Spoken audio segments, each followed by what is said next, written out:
একটা মেয়ে মানুষ যত টাকা ইনকাম করুক, যত যাই করুক, তাকে কিন্তু রান্নাঘরে কাজ করতেই হবে। রান্না না করলে বা সংসারে কাজ না করলে একটা নারী আসলে পরিপূর্ণ নারী হয় না। তো অনেক মেয়েরা আছে, অনেক আপুরা আছে, অনেক ভাবিরা আছে, বউরা আছে, যারা কিনা ভাবেন যে যেহেতু সে টাকা আর্ন করে, সে তো সংসারে আর কোনো কাজ করবে না। টাকা আর্ন করি আবার সংসারের কাজ কেন করতে হবে, তাই না? তো টাকা আর্ন করার পরেও যদি আপনি আপনার সংসারের কাজ করতে না, আপনার টাকা যে ইনকাম করতেছেন এটা কিন্তু সংসারের জন্য, তাই না? তো দিন শেষে দেখা যাবে যে আপনার ওই সংসারটাকে নিজে গুছিয়ে রাখলেই নিজের জন্যই, নিজেরই ভালো লাগবে।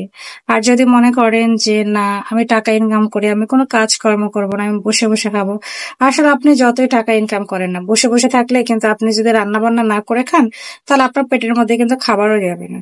আপনি টাকা ইনকাম করেন আর যত জজ, ব্যারিস্টার, উকিল, হাকিম, ম্যাজিস্ট্রেট, প্রাইম মিনিস্টার যাই হন না কেন, আপনাকে কিন্তু কাজ করতে হবে।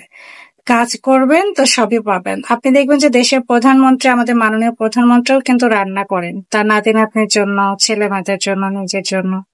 ঠিক আছে? তো এমনটা ভাবা যাবে না যে আমি 2টা টাকা ইনকাম করি, এখন আমি আর কোনো কাজ করব না, আমি বসে থাকবো। বসে থাকলে আসলে ভাই আপনার পেটের খাবারও জুটবে না। আশা করি বুঝতে পেরেছেন।